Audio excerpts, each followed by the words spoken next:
Welcome, everyone. We are still here at Layer8 in Providence, Rhode Island, the Social Engineering Conference. I'm here with Whitney Maxwell, whose last name is way easier to pronounce than my previous guest. But I got it. I got this. Whitney's a security consultant at Rapid7 and the winner of the DEF CON CTF contest in 2018. Yep, Okay. the Social Engineering CTF. Social Engineering CTF. Because then there's like the main CTF too. I get, yeah. So it was the social. I did the it was social Chris engineering. had Chris's. Yes. Yes. Okay.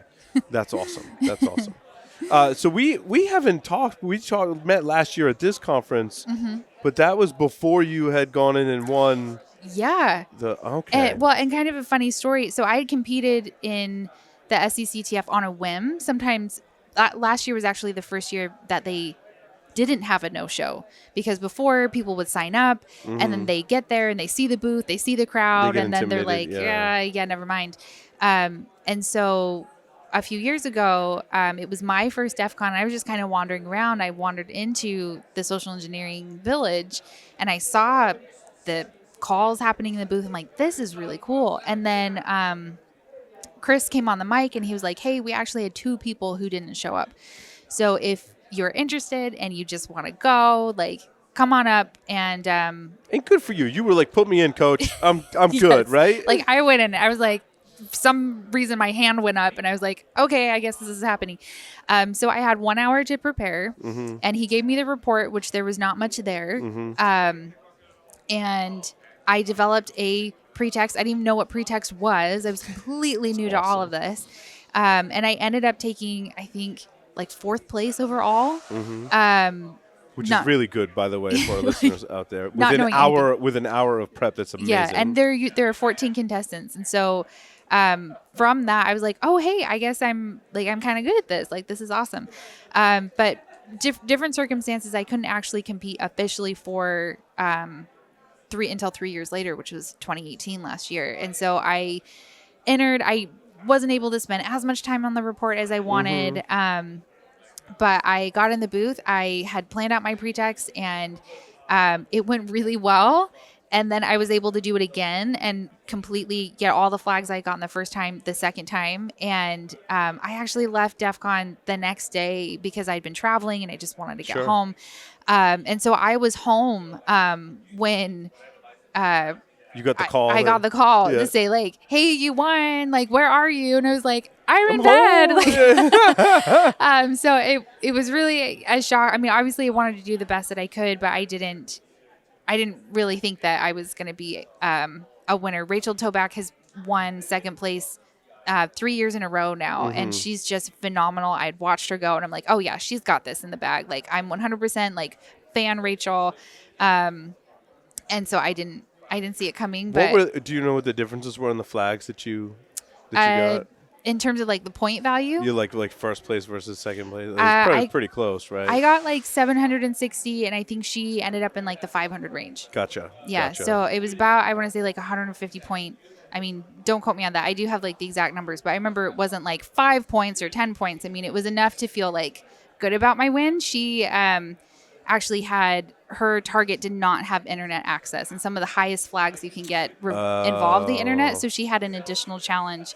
That is the only, I think that's the only reason, to be honest, but I am really happy with how I did. And obviously like was excited to get the black badge on top of that, because that's not always guaranteed for the SCCTF. So I was really excited with how it went. I mean, this is just my second attempt, and just a few years after being introduced to it and introduced to DEF CON. I mean, it was a dream come true, really. It's really cool. What was it you think about the stories that you constructed that we call pretext that led to the success? And there's also some luck, it sounds like, involved in there too, right? Like, you don't know who you're going to get on the other end of the phone, right? Right. And actually the first woman that I contacted this year kind of shut me down pretty quick. And she was like, nah, this isn't normally how we do stuff.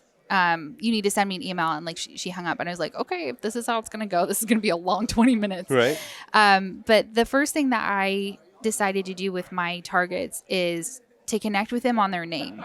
And so no matter what the name was, it was like, oh, my name's, Marcy, my name's Amanda and be like, oh my gosh, that's my name. Like, that's so crazy. Like, we're Right. both Amandas. We're both Marcy's. And for one of them, it was a man. And so instead I was like, "Ah, that's my husband's name. Like, oh, how cool. Like, they're automatically kind of feel in cahoots with you. Like, Yeah. you're not so bad. We have the same name. Like, That's how a bad great, could that's you a be? great sales tactic as well. Yeah, just to be like, hey, we're not that different, you and I. Right. Like, we... It's funny. I didn't like fall for it, but someone used it on me. I'm like, well, you're like really trying like that. Like I respect I'll give it that, to you. right? Yeah. I'll do okay with that. And from that, I was able to get my first flag, which is how long have they worked at the company? And so I could say, this is so weird. Like, I haven't met you yet. Like, how long have you worked here? 3 years. Okay, there's my first flag. And I've So started it's to all roll. about breaking down barriers, but Yes. really fast. You really Yes. worked hard to go from 0 to just Trust breaking. me. Yeah, exactly. That's awesome. And so there are different ways to approach phishing, the voice phishing. Mm-hmm. Mine, I do much better with empathy just because I get so nervous Mm-hmm. that if I don't have to lie quite so much, and if I Yeah. can try and just be personable and just try and be like, oh, we're awesome, like we're friends, versus if I try to come in with more authority, Yep. my voice shaking is going to give away the fact that I like, or my stammers. I would have the same exact problem. Yeah. So for me, the empathy route helps with my nervousness and actually helps me to connect with a person and then kind of build on that quickly. That's a great point I never considered before, that like being nice in the social engineering context almost helps calm your nerves, is what I hear you saying. I completely agree. Yeah, because to be a good social engineer, like, you have to have your wits about you. And if you're frazzled and unable to kind of go with the flow, then you're not really going to be that successful, even if your target is totally willing to give you everything. So that means even if it doesn't go your way, you still have to be nice and try and persuade them. Yeah. Right? Yeah. And so I'm sure on some of your call, well, I mean, the first part of that call was you got someone who was like, click, like, no, Yeah. right? But you still have to be nice even when they're not going, things aren't going your way. Right. Because sometimes, I've had calls that started as, oh, this isn't going to go very well, and ended with at least getting some information. Sure. And even as she was like hanging up, I'm like, okay, do you use Outlook? And, sometimes you can still get, 1 or 2 flags, even if they're not wanting to trust you, but you need to have that more personable. And actually part of the rules for the SCCTF is you can't use fear or intimidation. So I couldn't ever call and say, hey, I am the VP of whatever, and if you don't answer this question, like, you're fired. That is immediate disqualification. And they actually, if you do that, they make you call back to apologize and to say, this was a crank call, like, you're not in trouble. I don't like using fear or intimidation. It's disqualified for the SCCTF. But for me, just my personality, I find that it's not very successful in terms of my ability to have someone trust me, is more with the fact that we can be friends and, hey, I'm harmless. So It's better to be nice. I mean, that's the Better to be moral of the nice. story, right? people, there's too much, like, Even though there's so you're- much hate. People need Yeah. a little kindness and to be like, your name's cool. Like, I like your name. You're like, okay, cool. Right. I want to talk to you. So Yeah. And that doesn't come natural for everyone either. no, yeah, it's and I say work with what you have. Like, if you are a shy,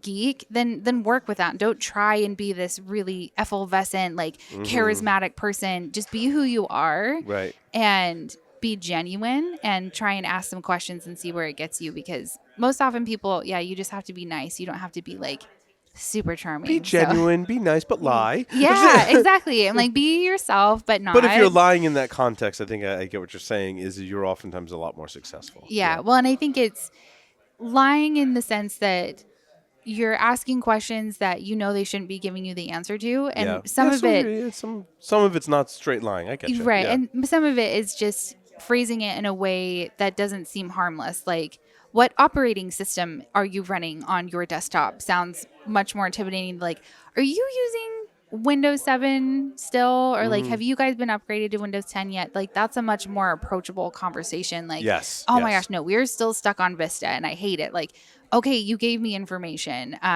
It wasn't like a tick box. It's kind of being able to phrase those questions in a way that's more conversational and not quite so like red a flag. prompt I get you.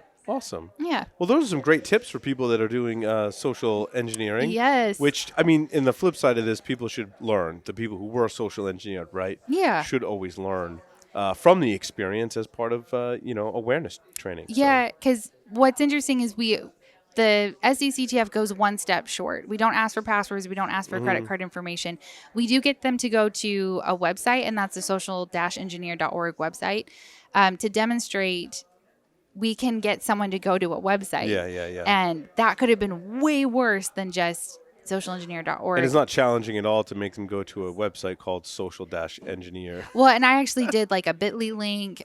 Some people shorten it, and kind of get different ways So to do however it. you get there is fine. As long as you're within the other rules. Yeah, and it's there. What's I found most valuable is there's information people are willing to give out that they don't see as dangerous. Mm-hmm. Of like, no, I can go to Facebook, I can go to Instagram. It's like, well, that's telling me you don't have filters, that you're not blocking websites. Mm-hmm. That's important to know.